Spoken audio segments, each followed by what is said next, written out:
প্রিয় দর্শক, আসসালামু আলাইকুম। চ্যানেলস ডিজিটাল থেকে লাইভে থেকে আপনাকে স্বাগতম জানাচ্ছি। আমি মোহাম্মদ সাইফুল ইসলাম।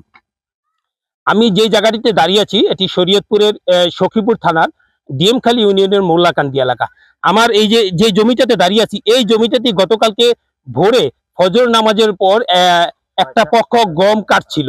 এখানে গম ছিল। এই জমিটাতে 44 ছিল। যিনি গম কাটছিল উনি 44 করেছিল।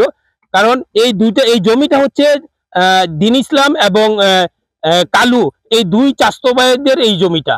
সেই জমিটাতেই সকালবেলা মানে গম কাটতে ছিল কালুমির, কিন্তু কালুমিরই কিছুদিন আগে এই জমিটাতে 44 করেছিল। ঠিক ওই গম কাটার সময় আপনার ওই দিন ইসলাম নামে যিনি রোজাদার এক ব্যক্তি নামাজ পড়ে এই গম কাটার খবর শুনে এই মাঠে আসছিলেন। আসার পর উনি যখন গম কাটতে বাধা দেন, ঠিক তখনই তার উপর অতর্কিতভাবে হামলা চালান সেই কালুমির এবং তার সহযোগীরা। এবং তার কিছুক্ষণ পরেই তাকে রক্তাক্ত অবস্থায় এলাকাবাসী উদ্ধার করে শরীয়তপুর সদর হাসপাতালে পাঠায় এবং ঠিক দুপুরবেলা তার মৃত্যু হয়। আমরা জানবো এই ঘটনাটি কি নিয়ে ঘটনাটি ঘটেছিল এবং কি ঘটেছিল। আমরা প্রত্যক্ষদর্শী কয়েকজনের সাথে কথা বলতে চাই, আপনাদেরকে জানাতে চাই আসলে মূল ঘটনাটি কি হয়েছিল। আপনাকে এই ঘটনা আসলে কি নিয়ে ঘটনাটা ঘটেছিল একটু বলবেন? ঘটনা ভাই এগুলি ওই 44-45 জারি হয়েছে আর কি, গম উভয় পক্ষের এই ক্ষেত নিয়ে, ঠিক আছে। তাইলে ওই কালু 44-45 করছে, কালু গম কাটতে আছে, ওই পক্ষে তো দির ইসলাম আইসা যে এগুলি তো 44 জারি হয়েছে, এগুলি তুমি গম কাটো না।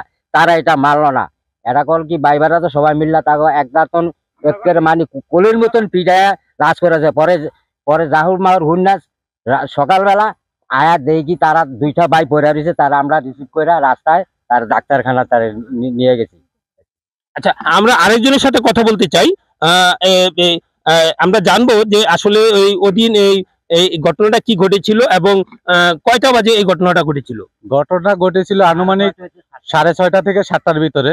তবে এটা পরিকল্পিত বা হত্যা, এমন ভাবে হত্যা করে যারা তারা আগেই লাঠি সোটা নিয়ে রেডি ছিল, এখানে উপস্থিত ছিল, তারা লাঠি লুকায় রাখছে, যদি ওরা আসে তাই ওদেরকে মারপিট করবো। তো এমন ওরা আইসা গম কাটতেছিল, ওরা যে মারা গেছে তারা বাধা দিছে, বাধা দেওয়ার কারণবশত তারপরে তারা অতর্কিত ভাবে হামলা শুরু করছে। এমন পিটান পিটাইছে লাঠি দিয়ে একেবারে পুরা অনেক পিটান পিটায় রক্তাক্ত করে ফেলাইছে। আমরা আরেকজনের সাথে কথা বলতে চাই। এই উনিও মানে এলাকাবাসী, ওনার কাছ থেকেও জানবো যে আসলে মূলত ঘটনাটা কি, কতদিন যাবত এই ঘটনাটা ওদের জমি নিয়ে ঘটনাটা ঘটছিল। ঘটনাটা ঘটছিল একে একে 4টে দরবার হচ্ছে, দরবারের সাথে এটা মানে না, কোটো ইয়া হয়েছিল। তারপরে 44 জারি হয়েছে। 44 জারি হওয়ার পরে কাল 5টা 5:30-6টার দিকে ইসলাম আয়া বাধা দিছে, খালো গম কাটছে, এর উপরেই হামলা হচ্ছে। হামলা হওয়ার সাথে ডাক্তারখানা নেওয়া হয়েছে। 3টা বাজে খবর হচ্ছে যে মৃত্যু হয়েছে। আপনারা শুনছিলেন এখানকার যারা প্রত্যক্ষদর্শী এবং স্থানীয় যারা আছে তাদের কাছ থেকে আমরা শুনলাম। মূলত এখানে 12 করা মানে এলাকার 24% জমি নিয়ে গতকালকে তাজা একটি প্রাণ, যিনি দিন ইসলাম নামে, তাকে পিটিয়ে তাকে হত্যা করা হলো। তিনি মূলত একজন রিক্সা চালক ছিল, একদম নিরহ। আমরা এলাকাবাসীর মাধ্যমে যেটা জানতে পেরেছি, উনি খুব ভদ্র এবং নম্র পদের ছিলেন।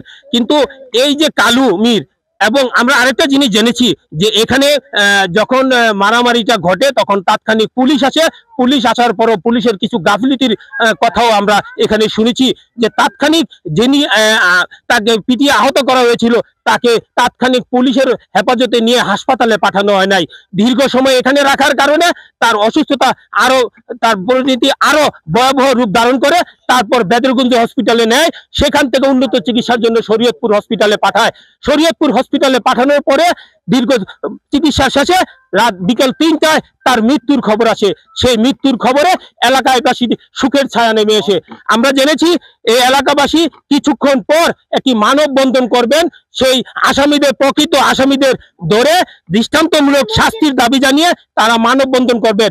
এই ছিল শরীয়তপুরের ভেদরগঞ্জ উপজেলার সখীপুর থানার ডিএমখালী মোল্লাকান্দি থেকে সর্বশেষ সংবাদ। Mohammad Saiful Islam, channel S, Shariatpur.